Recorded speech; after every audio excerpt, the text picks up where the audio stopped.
Okay, all right, so this is the Brattleboro Planning Commission emergency meeting, August 12th, 2020, called to order. Announcements. I guess the first announcement that we kind of wanted to discuss a little bit, many of you may know that the select board meeting on Tuesday of last week was Zoom bombed. So I had spoke to Felicity about if that happens and it's as hateful and as it was the last time, we'd like to shut the meeting, have permission to shut the meeting down right away. So Felicity wanted to get your consent or get your thoughts on that. I just wanted to make sure that given the fact that we're working hard to be inclusive, that we didn't make an autocratic decision. So if the commission as a group wants to agree that we would take that action or have Sue take that action, I just want to give everybody a chance to say, yes, we agree, or no, or whatever.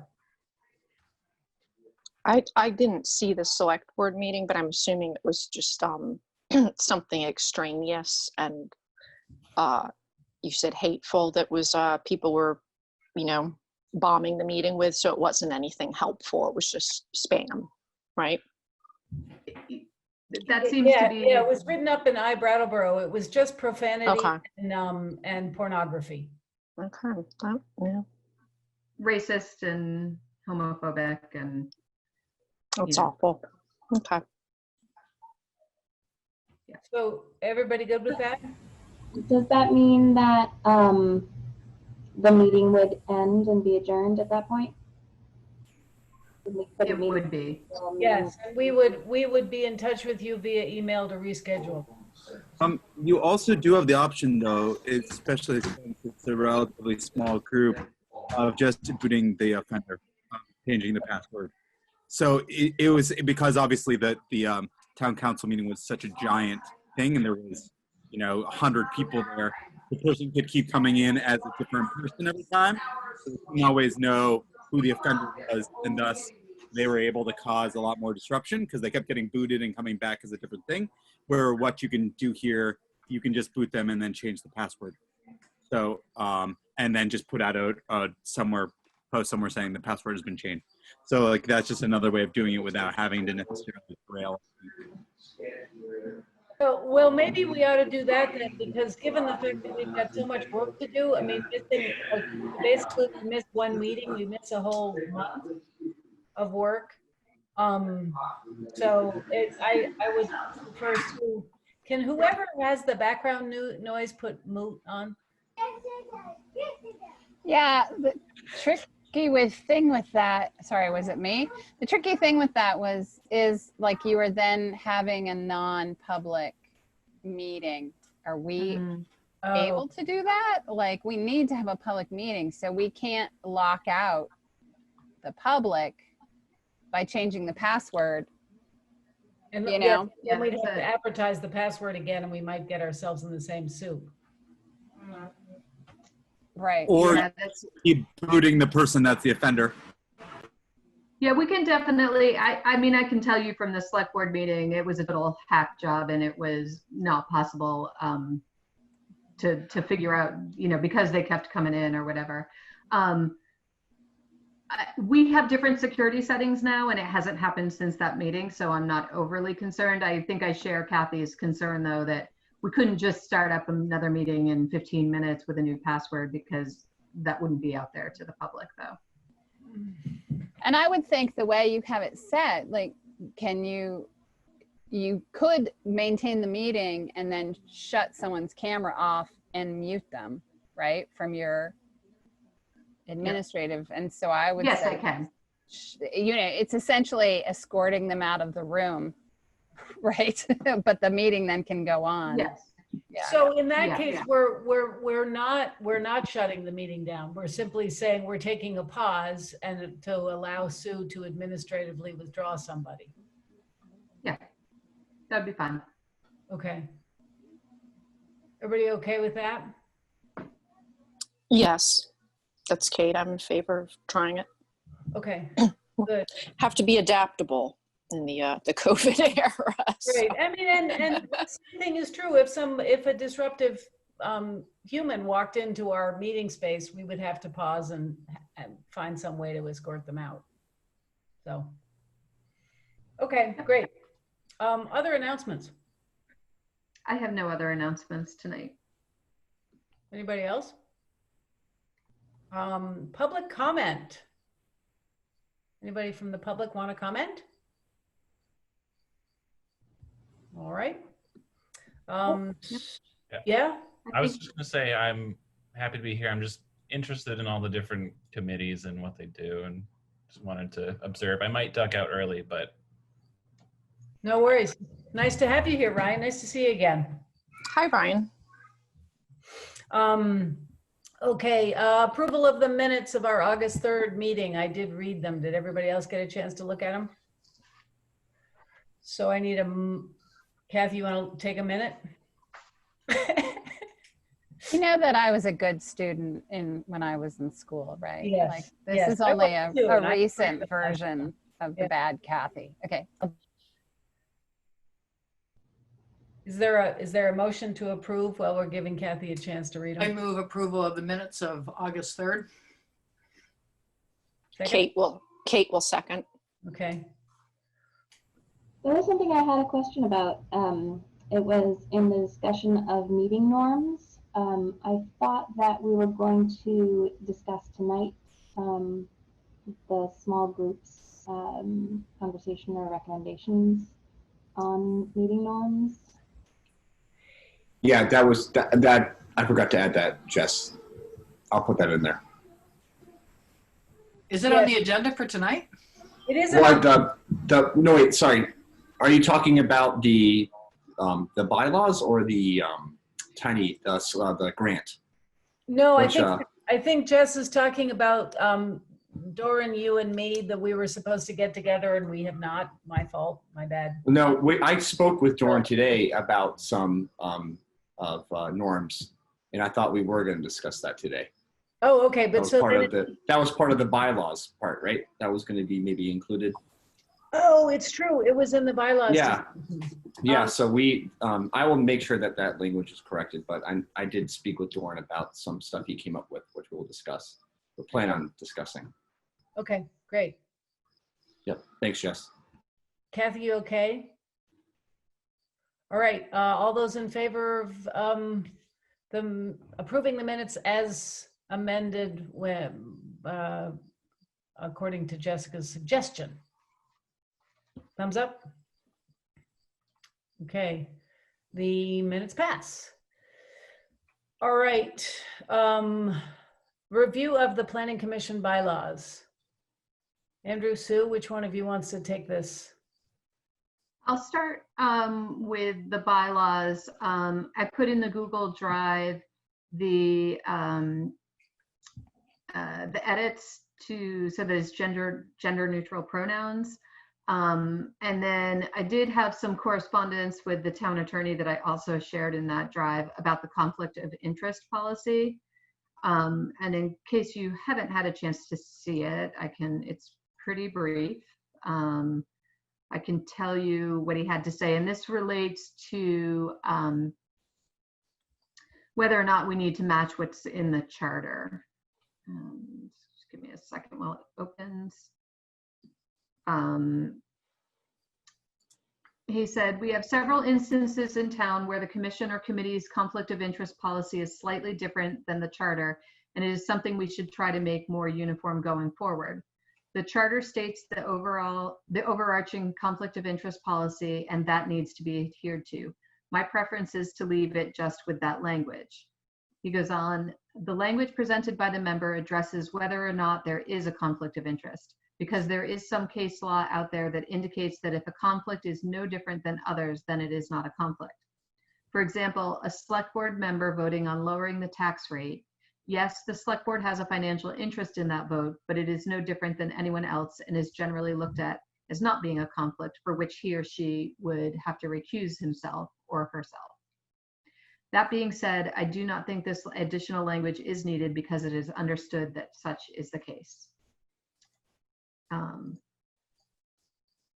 So his recommendation is that we follow the language in the charter. Which is what's in our bylaws now. Correct. Comments? I'd like to hear from Tom about what he learned. All right, can you all hear me? Yes. Okay.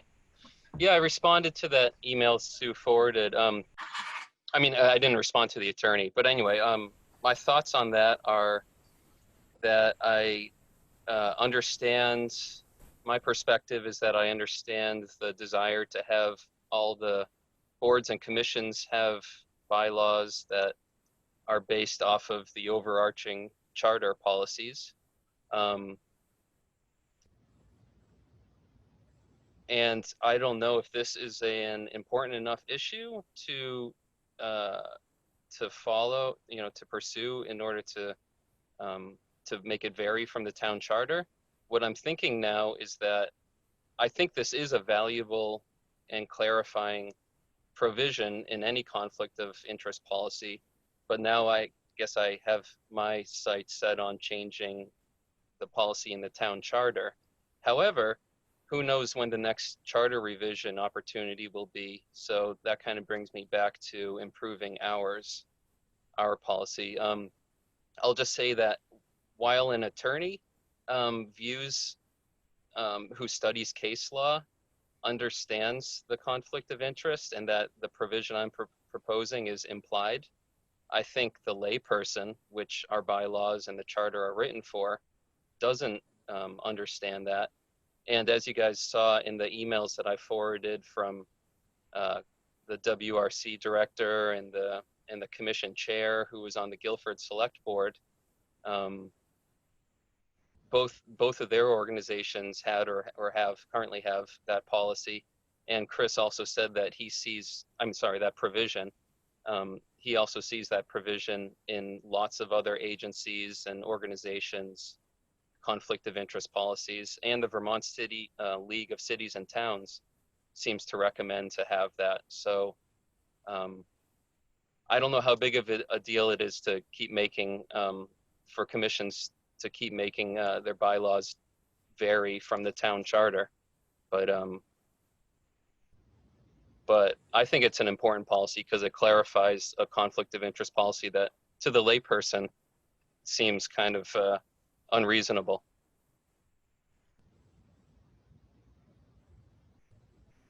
Further comments?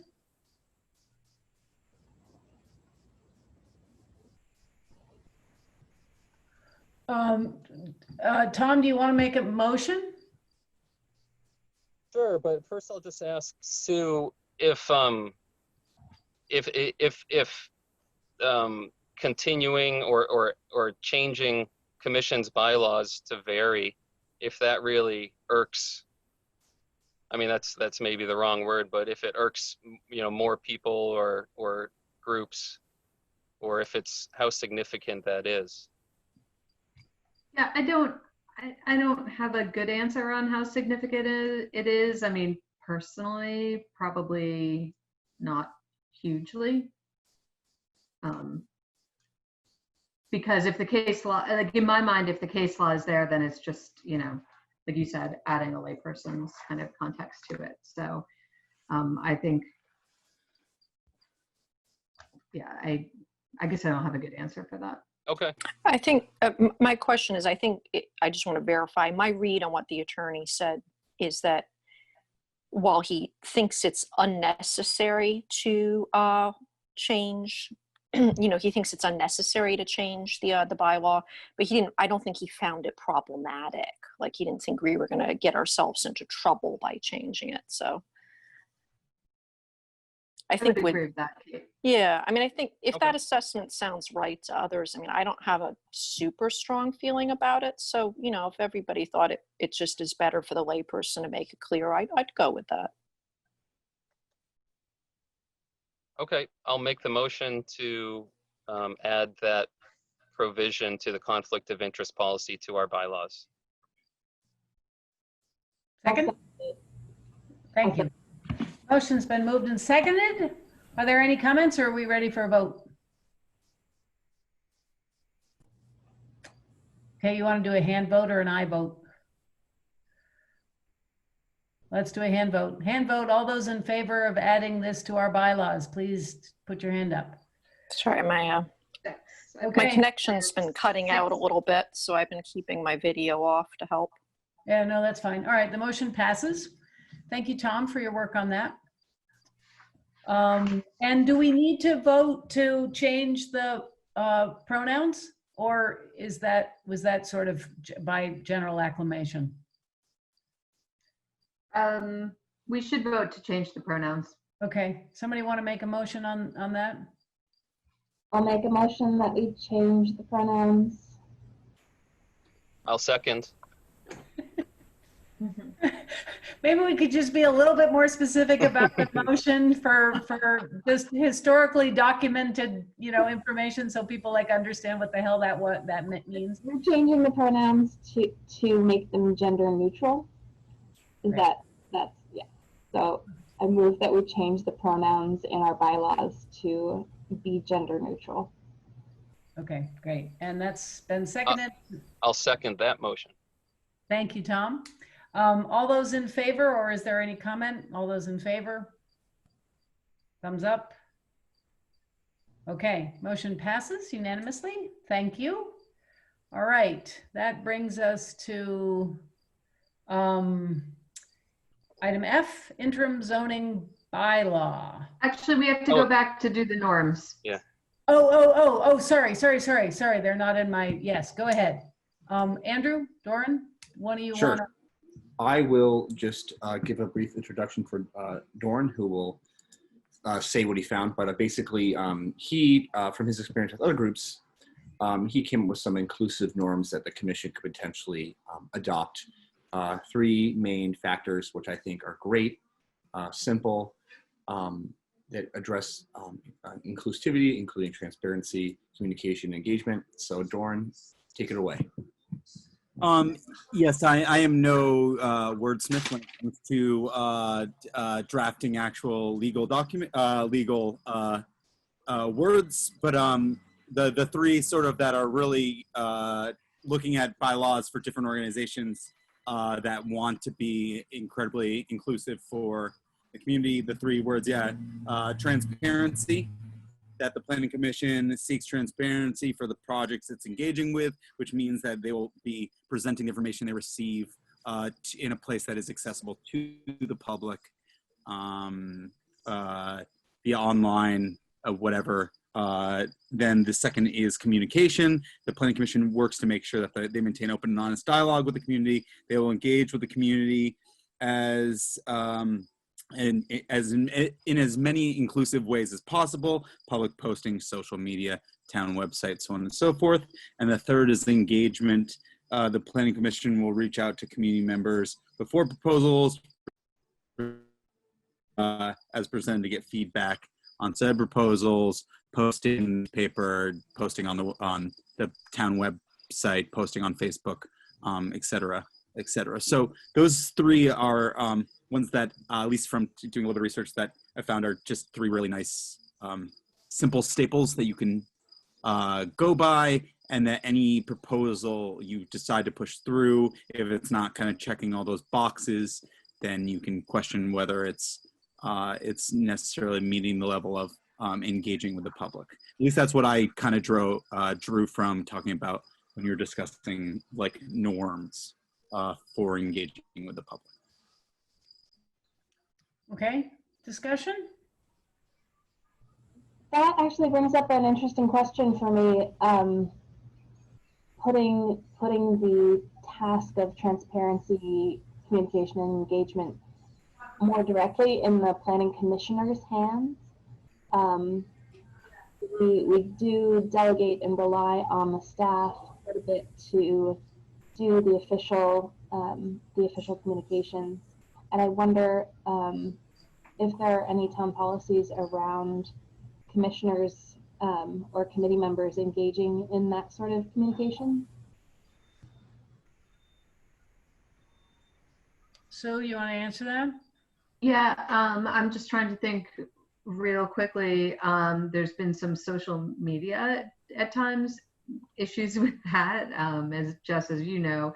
So I'd have to get clear on that from the town manager's office. But other than that, I mean, no, we, definitely having commissioners, any board or committee kind of doing their due diligence, I think is that's okay. It's just, it kind of has been a little rocky on some of the social media aspects of it. So just if anybody wants to look in the chat, Doran has posted it, the language, so you can look at it in the chat. Oh, thank you. I was just looking for that. Yeah, those are just like, once again, those are obviously I would expect it to go through a more heavily vetted sort of wording, but those are kind of the rough concepts to play with. By making it really simple and easy, you don't get caught in too much side language, but it's just, I don't know, these at least ways to engage with public. Obviously, like I was going to bring a question because I've not read all the guidelines they're working with about like gender neutral and stuff like that, which sounds like you're already on. But yeah, those are just three nice things that an organization that wants to engage with the public should obviously aim for. It sounds like you guys already do a lot. Prudence, you got your hand up? Very simple, but well. Oh, wait, sorry. I just had a question on engagement,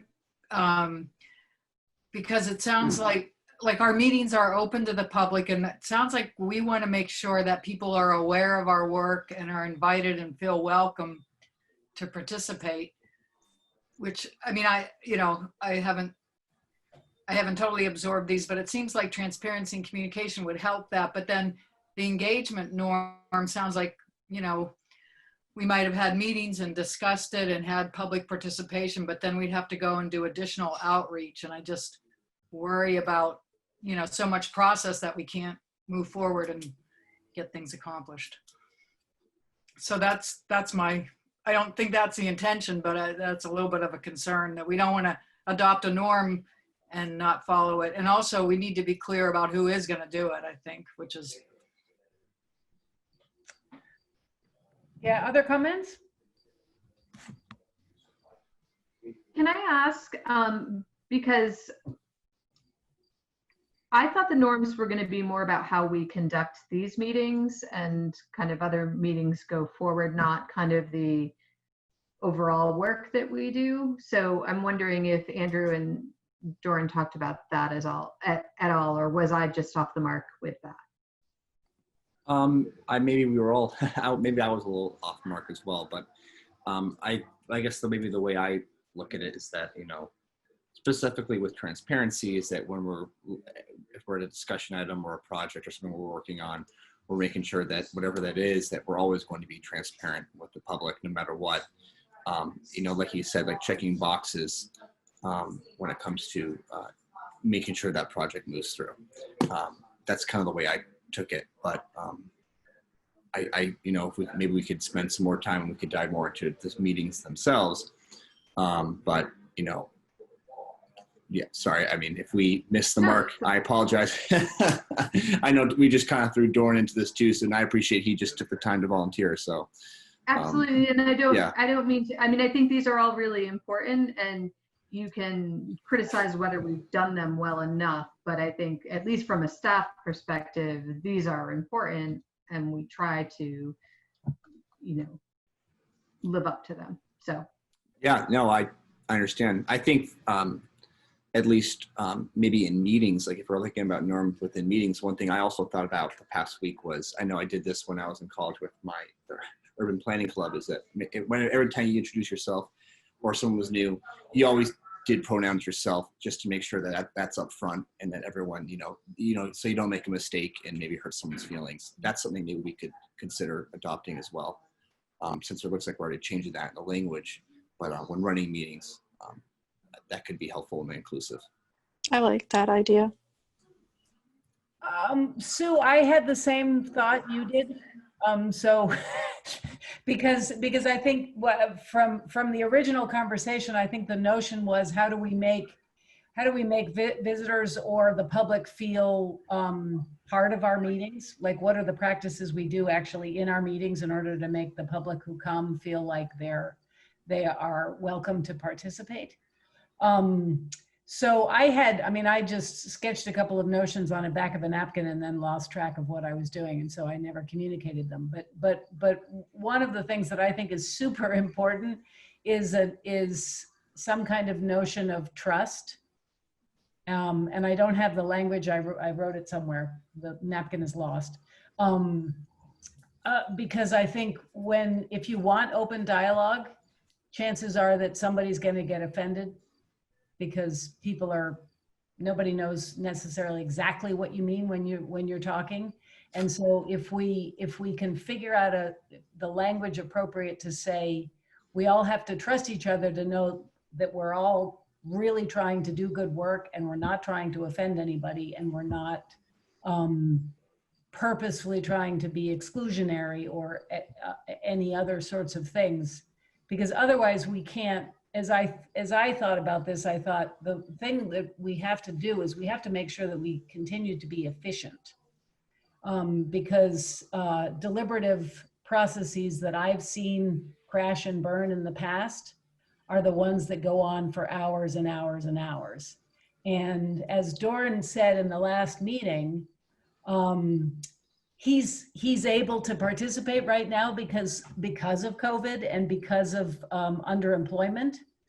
And we're all hoping that at some point in the post-COVID world, many of us will not be underemployed, but we still want us to participate in common government practices. So it's very important that they are efficient. And that is a nut that is really, really hard to crack as far as I can tell, because I think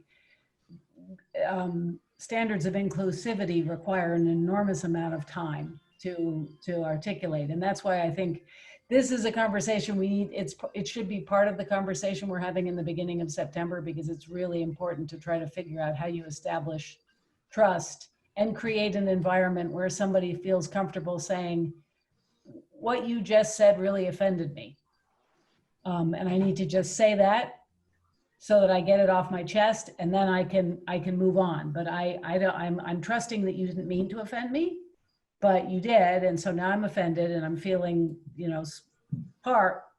heard and struggling. But I really think this is an important conversation, so I want to get beyond my hurt, and I want to keep talking. But I need you to know that you should be more careful with your language.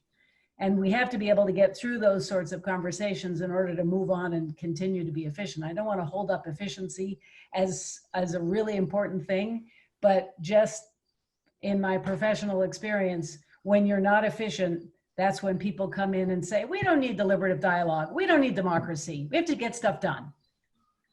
And that's really, that's a big problem.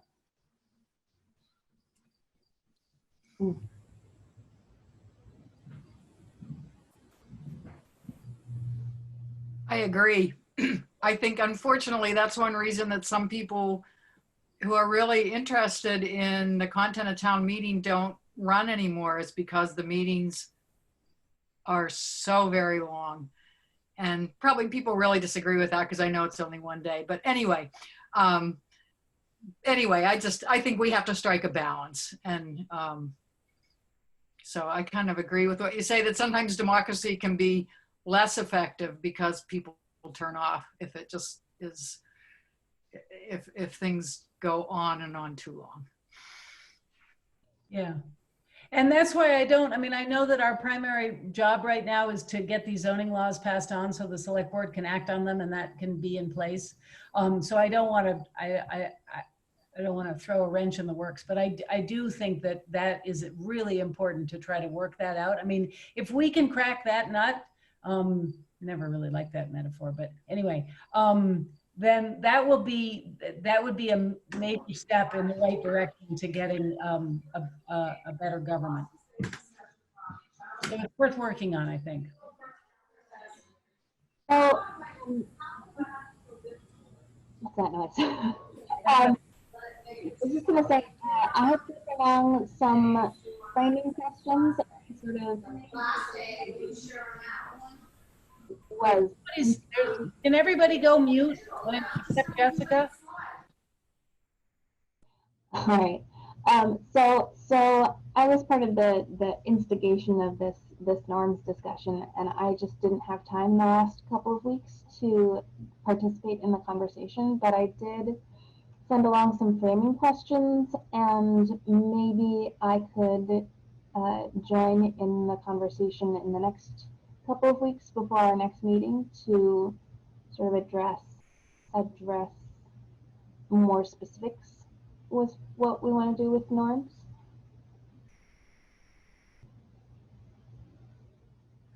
Okay, so can we get those 4 people who, me, Jessica, Doran, and Andrew, to work on this and bring it back for the September meeting? Absolutely. Okay. Sounds good. Now I understand. I understand better what you're looking for. I also think what Dory has suggested, they're important things to make explicit, and I'm not sure how or where they belong, but explicit and possibly keep us accountable to them. Yeah, I think Sue, you've got your hand up. In addition to whatever you want to say, can you address that too? Yeah, I really like those, and I did take the conversation from the last meeting to heart. And you know, I had a short time to put this agenda together and to kind of figure out what I was doing with the interim bylaw, but I tried to be more transparent on the agenda about what we're looking to do with the interim zoning bylaw. So it's just a small step. But I think as we put the agendas together, having more information in there is helpful, making sure that it's up on iBrattleboro where more people are going to see it. And, you know, sharing the Google Drive with all the meeting materials on the planning website. We also are talking amongst our staff as putting out kind of a newsletter from the planning department, an email newsletter that kind of lets everybody know what the different committees and commission projects are, what are the development proposals that are in the line. So it was a good conversation, August 3rd. The stuff that Doran and Andrew put together, I think, is really useful, and we can find a way to document that, even if it's just department practice or whatever. So thanks for the work, Doran and Andrew. That was mostly Doran, so thank you, Doran. Doran has a recommendation which seems to make sense, which is we all have the capacity to put our names here. We might also just add our pronouns. And it's the kind of thing I think it's always everyone searches for if that is what feels comfortable.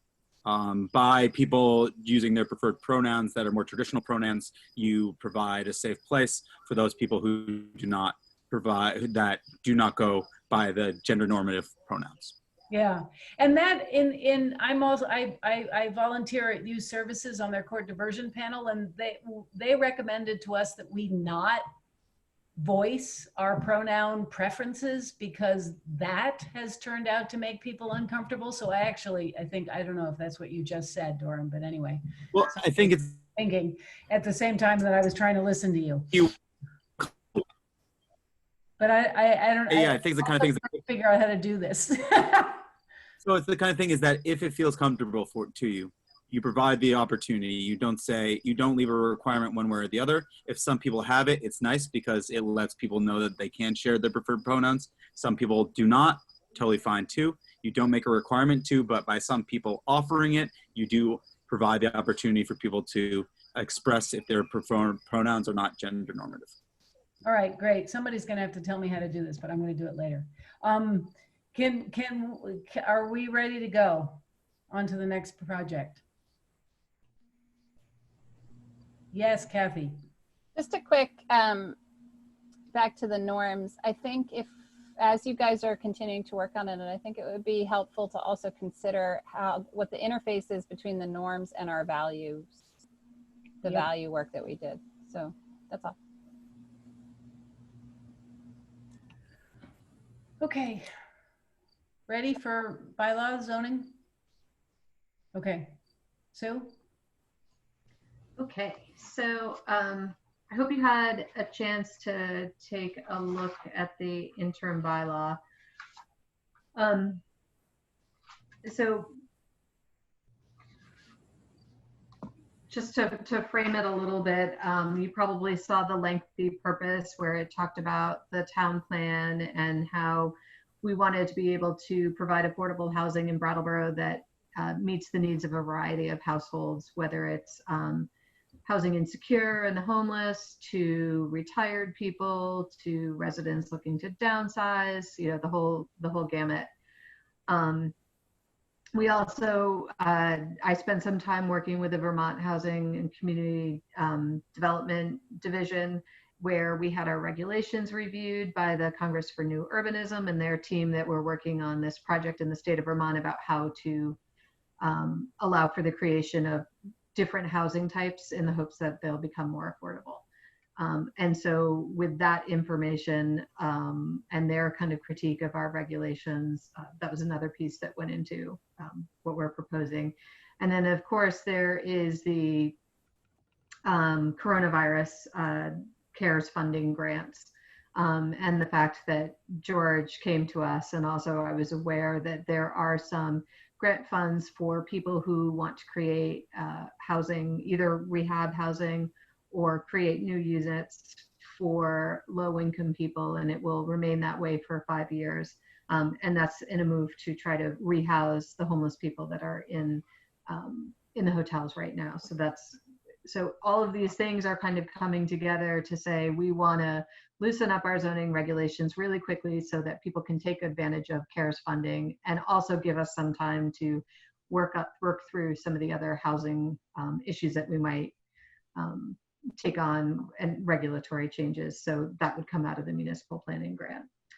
So the proposal that you have before you, typically when we've done an interim zoning bylaw, you would have seen, you know, the section of the land use regulations that would have strikeout and new language. Because this proposal would sit over a lot of regulations and actually wouldn't result in too much of a strikeout, it was easy to do it. It's kind of a separate document that would kind of also be in with the land use regulations, just so it doesn't get messy. And other towns in Vermont have used this as the model to do an interim bylaw. So the idea is here, what we're proposing is that there's a list of zoning districts, and I'll try to bring up a zoning map so that everybody can see it as we talk about it. But it would be the urban center, which is downtown. It's going to be tough for me to talk and go through these districts at the same time, try to get this map up. So it's the urban center. So it's the neighborhood I can get center. the map up if you want. Okay, I might have to make you. Oh, yeah, you already have. I did. Yeah. Okay. So yeah, if you could put up that would be great. Yep. It's the Putney Road area. It's the Canal Street area. It's West Brattleboro Village. It's all the residential neighborhoods that kind of surround West Brattleboro Village and the downtown. It's the rural business district, which kind of sits just west along Route 9 of West Brattleboro Village. These are all areas that have water and sewer. I feel like I'm missing a district. Oh, the institutional district, which is a lot of the campuses. So the hospital. Sue, I was Yes, wrong. Andrew. You didn't give me that capability. My apologies. Okay.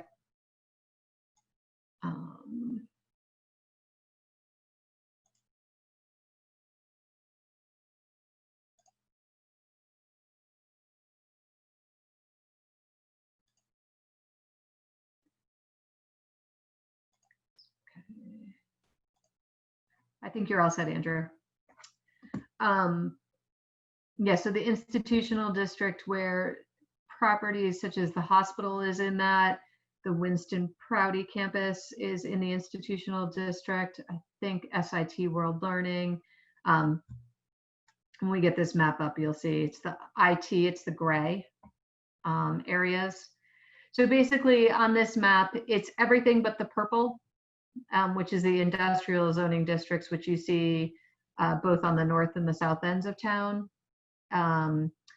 The rural residential, which is the light green, and the rural zoning districts, which is the darker green, those don't have water and sewer.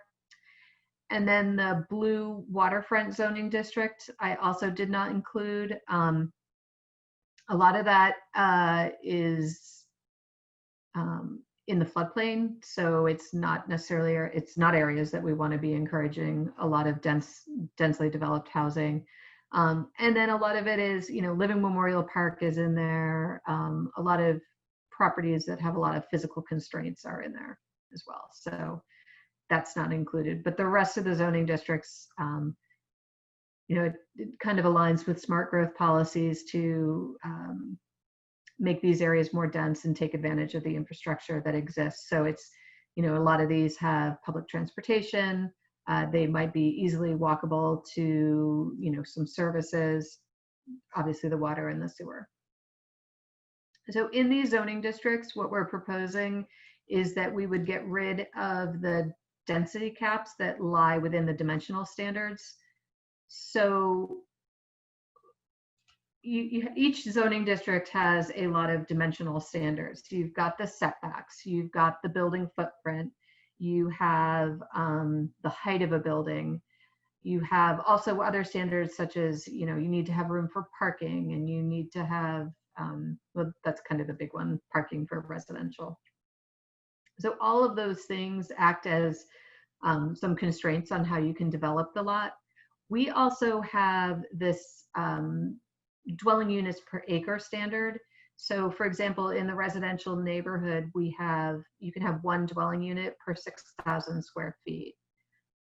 So basically what it's saying, a lot of the houses like in the residential neighborhood, I'll give you an example.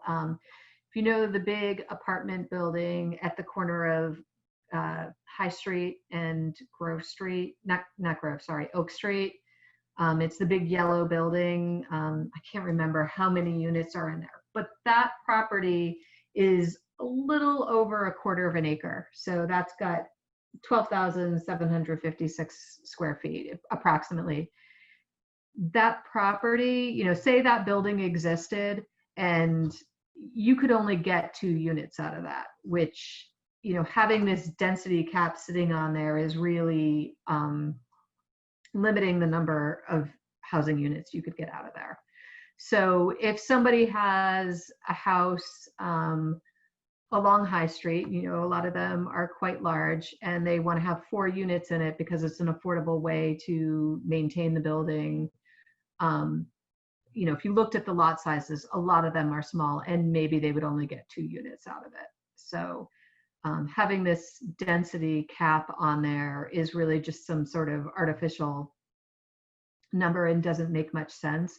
I would argue that out in the rural residential and the rural, like if you're trying to, I didn't take it out of those zoning districts because the fact, we don't want too much because well, I don't want to say we don't want too much, but there are constraints to having more units out there. So it becomes more expensive if you have to deal with on-site water and sewer.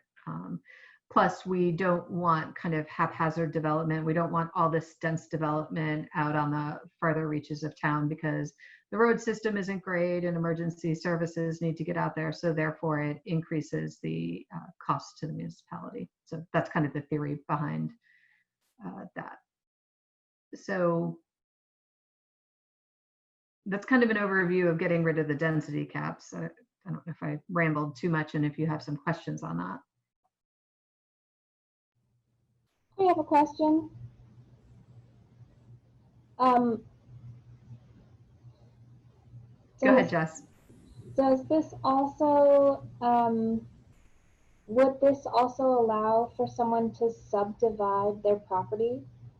Say like one of those houses on High Street that has a really large lot, and maybe they have a building with a couple of units in it, but the lot is like 12,000 square feet. Can they divide the parcel and sell it for someone else to develop? Yeah, this would not allow for that. Well, kind of, let me take it two ways. So if you have a 12,000 square foot lot and you wanted to create two 6,000 square foot lots, it's possible, yes, you could do that.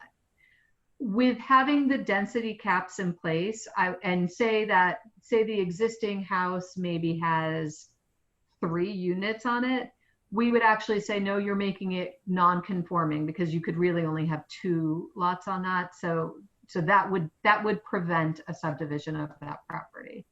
So I guess getting rid of the density caps could help that. They're still going to need 6,000 square feet for each lot, and they're going to need some way to access the lot. I was just thinking about, you know, when we talked about values, thinking about the value of ownership and how it applies here. You know, creating rental properties is fantastic, but so is creating more opportunities for people to own homes. So I just wondered if that might align. It could in this situation. I think there are more fixes for that in the land use regulations to come. That could come out of the municipal planning grant study or just our continued work on it. Kind of the missing middle housing piece that Andrew was discussing at one of the other meetings. Yeah. So yeah, I definitely don't, what I'm proposing in the interim bylaw is not the be all end all of what needs to be fixed with the land use regulations. It's really designed to enable people to take advantage of the CARES funding. So putting all of these areas, these zoning districts together under this, does that mean that currently they're all have the same density cap on all these areas? No.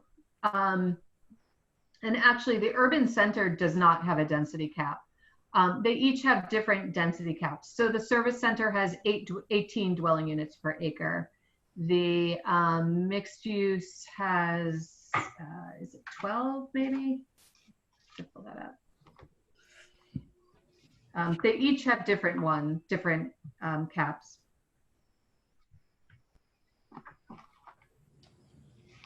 And what's the justification for making them now all the same? It's not making them all the same.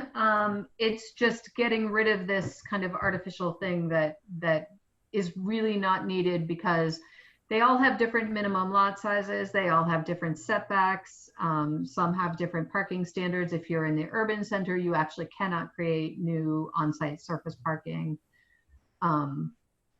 So they still, the density cap is essentially redundant. yes. And a barrier.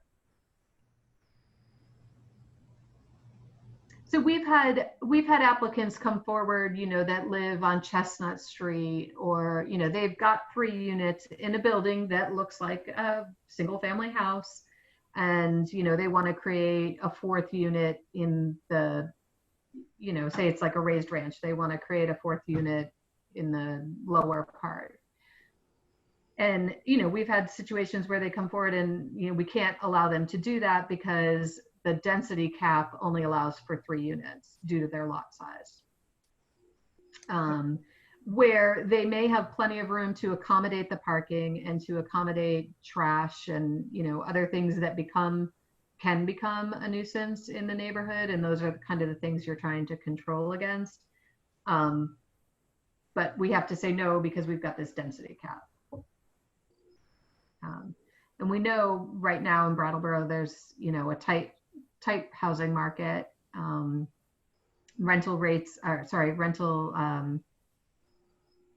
The vacancy rates are really low. So this could be a way to create more housing by getting rid of them. Doran, do you want to say your comment out loud, because it's in the chat right now and it seems like it would be good for it to get on the record? Sorry, it sounds like it was answered. So this is an opening of the density cap. Yes. And it opening the density cap to allow landlords to access the federal Corona crisis funds to be able to build low-income apartments. Part of it, yes. Okay, cool. Thank you. Yeah. I would say my intention is moving forward to permanently get rid of it, but the process to make a permanent change to the land use regulations is longer. And so if we want people to be able to take advantage of the funds, then we needed a quicker process.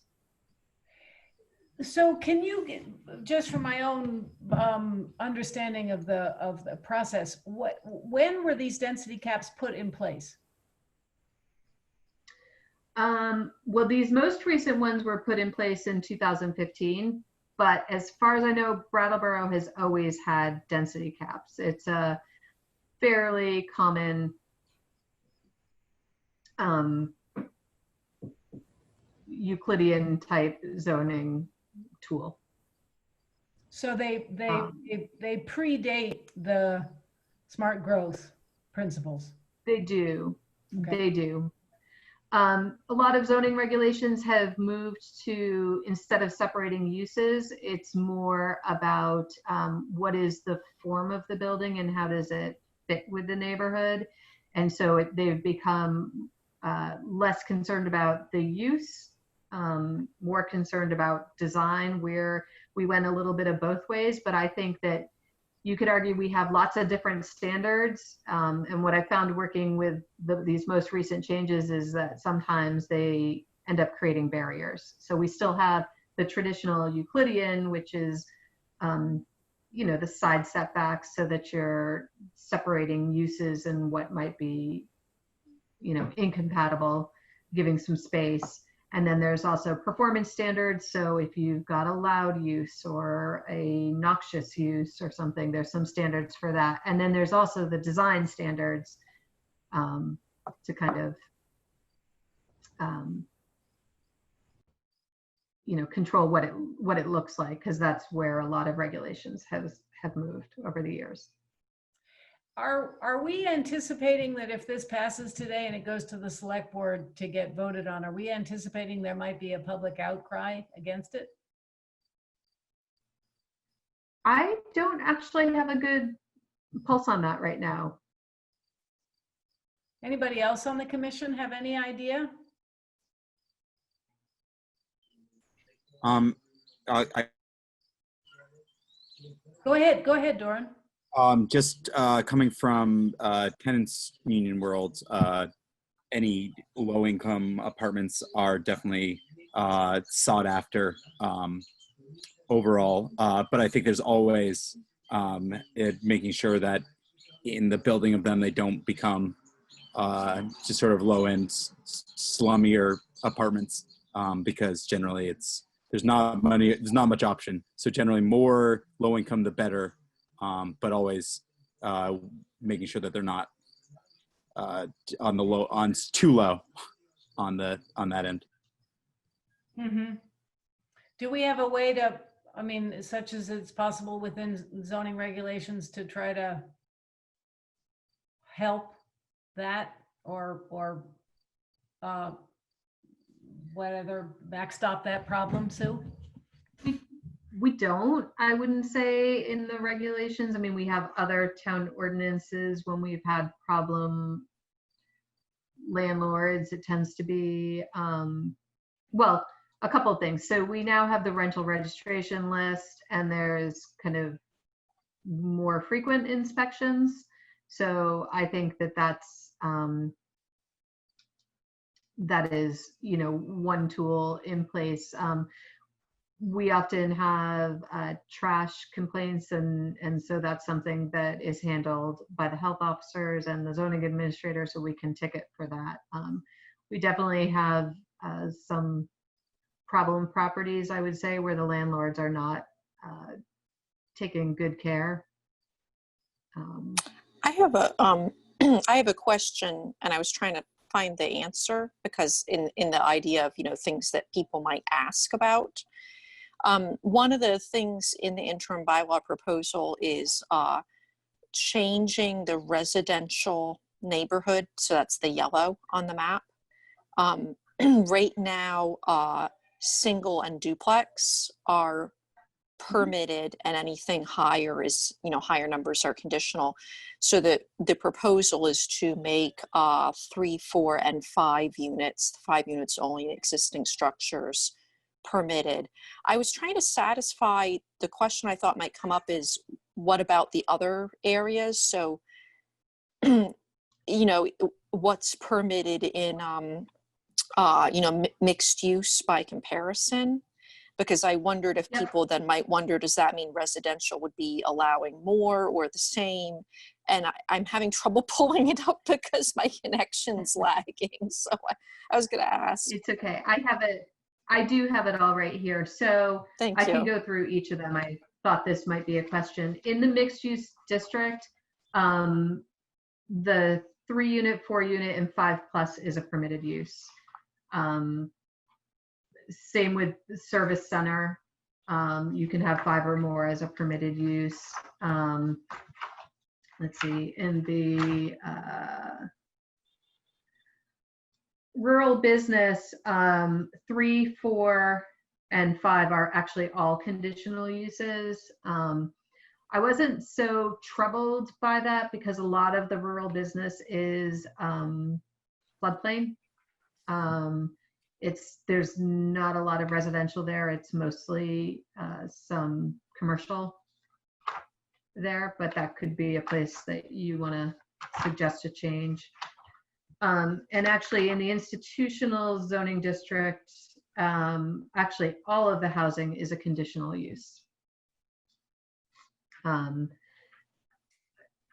Again, those are not areas with a lot of housing. They're primarily institutional uses, but moving forward, say there was some vacant property on one of the campuses and they wanted to do housing. It didn't seem to me that taking that, in that situation, it would be new development, and having it be conditional use and reviewing all of it to see how it fit with the campus seemed to make sense to me. What I would say about the residential neighborhood is if it's an existing building, they're still going to have to provide the parking. So if you're talking about the neighborhoods close to downtown, then you could be looking at getting a waiver because there, is municipal parking not too far, or it's on public transportation. If you're talking about maybe some of the far out neighborhoods and further out neighborhoods, like looking at Stockwell Drive out in West Brattleboro, or even some of those other neighborhoods aren't going to qualify for any waivers, and so they're still going to need to provide the parking in a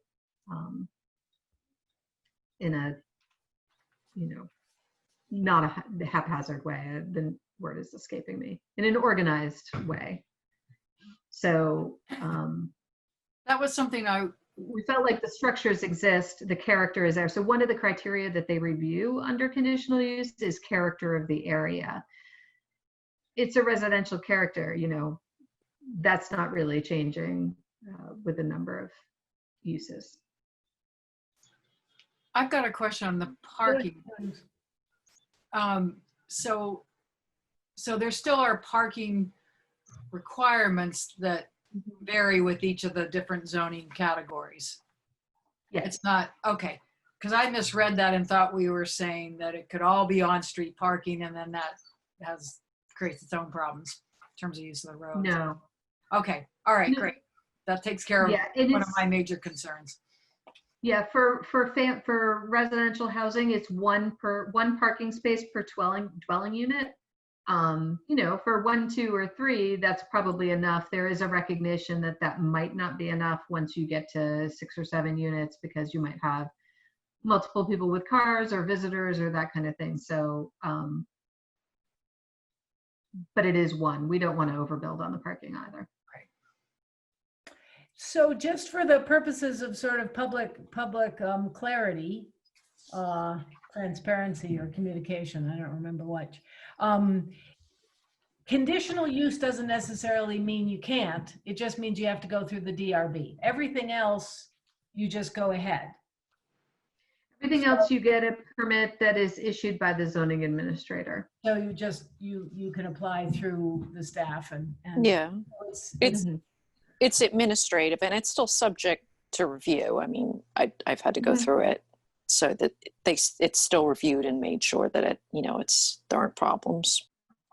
Yeah, and it's also subject to appeal. So if somebody has been issued a permit through the zoning administrator, there is a 15-day appeal period. That person who got the permit has to put if you've ever seen the big red P up, they need to put that up to alert the public, or at least the abutters, that a permit has been issued. It's on that person's impetus to figure out what the permit was for. But we've also started putting all the zoning permits online so people can look and see what was recently issued. So there are mechanisms in place if somebody wants to appeal a decision. In terms of thinking about what people are likely to ask, I think removing the density cap makes sense, but it probably needs to be explained to people for it to make sense. I had to have it explained to me for it to make sense. And then I think being prepared to answer the concerns, I think, may come up with the raising the number of units, to be permitted in the residential neighborhoods. I think people might raise concerns with that. So I was glad, Sue, you were prepared to speak to that, about, being able to speak about, parking and trash and things that might be behind someone raising a concern about that. It seems also very important to couch this in terms of our long-term plan, not just ours, but other urban organizations or development organizations in our area, to bring more people into Vermont. And that our long-term plan is that not that they are going to buy up 10-acre plots and build houses, but rather that we're going to have larger urban environments and try as best we can to preserve the forests and the trees and the deer and the red-tailed hawks and everybody else, along with the rest of us who like living here. So I think that, that it's a big selling point for me on this, is that's what this is attempting to do, in addition to providing housing, is also to densify where there are already human beings and let the animals continue to inhabit where they live.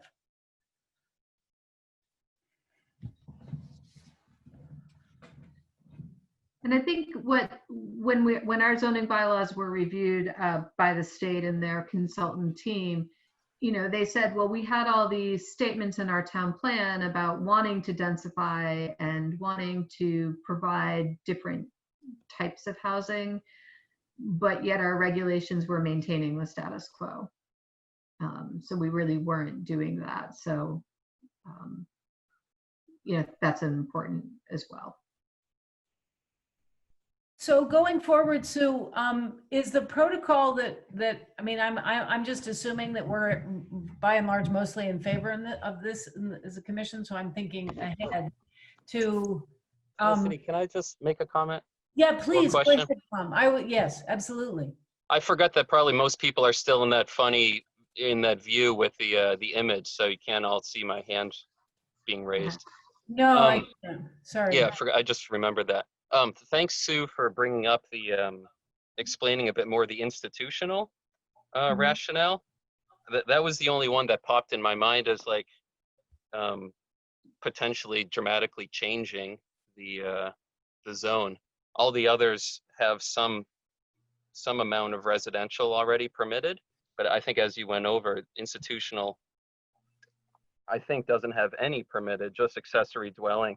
I kind of overlaid in my mind the institutional zones on Google Satellite View, and I didn't see a single current house in any of the institutional zones. So I don't know. Winston County has two. It has two. Okay. Yeah, but with that being able to. Which is, sorry, one is occupied. One is vacant. Actually, there's 3, and 1 became a residential group home. Okay. Yeah, I mean, I guess my thoughts aren't too solid on this, but I think the institutional zone is the only one that I'm a bit wary of, because I feel like the community, through the form of, you know, the DRB and a longer review process, might be warranted in this case, instead of some of our, you know, large properties with institutional sort of buildings that can be nonprofits and you know, schools and businesses, maybe not just businesses, but, you know, those sorts of more community organizations. This might open, I just worry that it might kind of open a floodgate to those properties being divided and turned into residences, and then the town, you know, increasingly becomes residential without some of these organizations and institutions to kind of give it character and a foundation in some ways, and jobs. So does anyone else kind of share that concern with institutional, or another concern with it? That's a really interesting and good point, Tom. Thank you for bringing it up. Now that you put it that way, yes. Because it hadn't occurred to me, but of course, you know, certainly I can speak from personal experience. Our institutions are suffering around here, and some of them are closing up shop and selling themselves at rock bottom prices. And if they were zoned for residential use, that would really be problematic. And so are they, yeah, I guess, I was under the impression that these were conditional. Are they not conditional? They are conditional. Residential uses are conditional there right now. What I would say is that, you know, Winston Prouty went through a pretty comprehensive planning process to figure out how to stabilize that campus. They know that they have some land that, you know, perhaps they could subdivide off and create housing that would help do that. So I think that, you know, our community is only beginning to feel the effects of COVID, and especially some of these longer term institutions. I think, you know, whether or not they're included in the interim bylaw, you know, I can probably go either way, but I do think that we need to contemplate, you know, what some of these campuses might look like with a mix of housing and then the institutional buildings.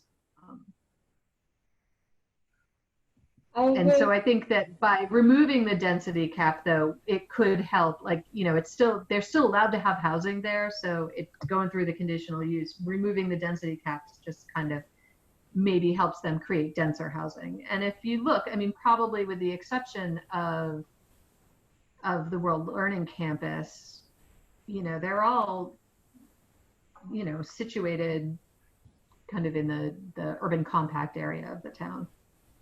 Can I just jump in and clarify, or now that I know? Yeah, so looking at the bylaw, and Sue, what you just said, yeah, I was forgetting and thinking that there was going to be some sort of changes to those permitted and conditional tables for all of them. But right, like you highlighted, it's only the residential neighborhood. So a proposed, you know, 20-unit residence at one of the institutions would still be a conditional use. It would just wouldn't have the density. So I'm okay with that. Okay, all right. Okay, more comments. I have to flip to see if I can see people. Some people have their cameras off, so yes, Kathy. I'm curious, Sue, about the trigger, the enactment and duration. So the bylaws shall be limited in duration to 2 years from the date they become effective. How do you guys manage that? Like, do you, you know, at the end of that 2-year period, is there a reminder? Is it then has to be just brought back in front of the planning commission or the select board? Like, what are the administrative kind of triggers there to revisit it? Yeah, so it's really just our own tracking. We've had interim bylaws in 2007 that we knew were expiring in 2009, that we had an extension for another year. So yeah, it doesn't come back to the planning commission. We could take it back to the select board and ask for an extension. But like I said up front, I mean, my goal would be to, within this 2 years, be able to figure out what the larger suite of changes to the land use regulations, particularly relating to housing, needed to be made and go through a full adoption process. So, but thank you for pointing out the 2 years. The planning commission could decide that we only want it to be for 1 year or 9 months or whatever. We could propose that to the select board. Statute allows for 2 years with a 1 year extension. So I think we should try to keep it 2 years, just because one of the things we want to do is get a sense of, is this successful? It's an interim, you know, if there's unanticipated problems, we can let it lapse. But if you make it too short a time, you know, there won't be enough experience to give us a basis for judgment. And the other thing is that the work of changing it, that's considerable work, and you're going to need some time. So it seems like it wouldn't be great if the interim bylaw ran out. It's working great, but it runs out because we haven't had enough time to work on all the changes to the land use regulations. I think that's a good point, but at the same time, I don't think we should wait 2 years to make some of these changes, which we've been talking about even before I know I came in. That's just my thought.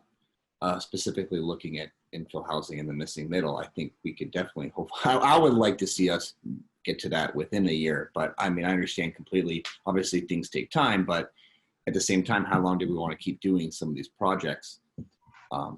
That's just my 2 cents. Yeah. Okay. Other comments? I am curious about setting this up for success. Yeah, Tom. I see your hand now. Sorry, I was slipping through people, but can you go ahead? Tom, you disappeared. Oh, where'd you go off to?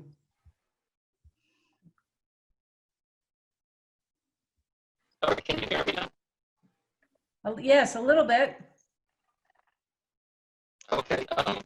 I guess I just asked. I'm not sure how our previous interim bylaws were advertised or promoted, but maybe at the least these could be put right on that sidebar on the website for the planning services website, along with, you know, all the currently active interim bylaws. Maybe could be posted there right next to the land use regs link. Okay, if I understood you correctly, you were cutting in and out, but what you were saying is that these would be posted on the sidebar of our website so that people they would be easily accessible to people. Is that correct? Yes. Okay, you're one step ahead of me, Tom, because you're assuming the select board's going to pass them. Which we don't, we send these on to the select board and they only become activated once the select board agrees with them. I just want to make sure that the select board is going to agree with them. And I'm curious about, Sue, what your sense is. Let me explain the process. So there is a 15-day warn, and the select board does have to hold a public hearing. Because this is an interim bylaw, the town manager said that it could be on the September 1st agenda if that's what we want. They will be seeing them cold. I mean, I'll have conversations with them to present it and hopefully be able to ask any questions, but it'll be a public hearing. So the public will come. There might be people for, there might be people against, but I'll try to make sure they understand, you know, what they're about. They could choose to pass them that night, or they could say, well, we want a little bit more time to understand it and put it to their September 15th meeting. But yes, ultimately one public hearing and they decide whether or not they're going to adopt them. Or we could choose to spend a little bit more time and ask them to review them on September 15th. Thoughts from the rest of you about this? I would pass it to the select board sooner rather than later. You know, I worry we could spend, time crafting it more, but then they would still want to have time to consider it. So I think trying to optimize the time towards giving the select board time to consider and them time to have that public meeting before, as I understand, the CARE funding opportunity runs out at the end of this calendar year. Mm-hmm. Yes. So that'd be my preference, get it to the select board sooner rather than later. Others of you? Kathy, So I see you nodding your head. I'm just wondering, so is, reflecting back on the norms that we talked about, so would we do any publicity about this coming before the select board, or?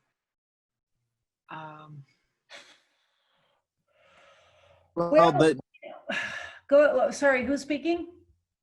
I just wanted to say a word if there's an opportunity to. Yeah, please. Go ahead. Well, I'm pretty sure the select board are technically the one. I mean, so like you draft the proposal and you'd want to share the proposal and get feedback, but also by sending it to the select board, they will post the proposal and receive feedback as well, since they are also the entity that are voting on it. So it's like, I guess as soon as you draft the proposal, it'd be good to share that out to the public, but they go through that whole process as well.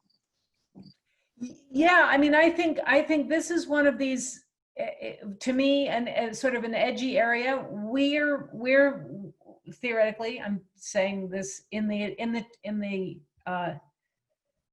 whatever, in the event that we are all in favor of this, we don't want to be seen to be lobbying the public to lobby the select board to pass this. That seems to be beyond our brief. I think our brief is that we're supposed to do research, come up with a good idea, and pass it on to the select board, and then they need to lobby the public to see whether or not the public is in favor of it. Does everybody see what I'm trying to get at? I mean, I don't think we want to turn our roles into situations where we're actually saying, we really think this is a great idea, come and support us at the select board. That just, I think that sets a kind of precedent for our behavior that makes me a little anxious. What I would say about interim bylaws is they're meant to kind of be that emergency action, which is why it's kind of got this expedited process for adoption. And if you feel comfortable that, we've identified a reason to have these interim ordinance put in place and recommend it, we can do what we need to get it out there to the public. I can send something to the reformer, try to do a press release or something like that. But I would kind of agree, we're passing it along to the select board if it's their public hearing. So I'm not sure, we want the word out there because we want it to be transparent of what the Planning Commission did.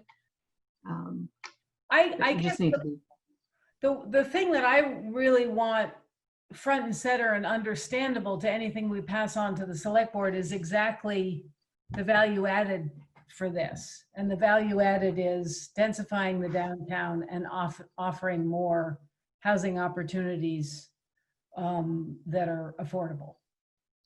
It's not really downtown so much, it's neighborhoods. Neighborhoods. And I mean, we can call it what it is, the urban center, the village center, and neighborhood centers. Just because it seems to me that if there's a concern, then those are the places where the contrary language needs to be brought forward, as opposed to creating another kind of conversation. I can't even imagine what it would be, but somebody can come up with a way to take this down that doesn't actually have anything to do with what we're trying to do, because that's sort of the political arena that we live in now. And that seems to me to be important, because if it shouldn't not be voted on by the select board because of some reason other than those two key reasons. Does that make sense?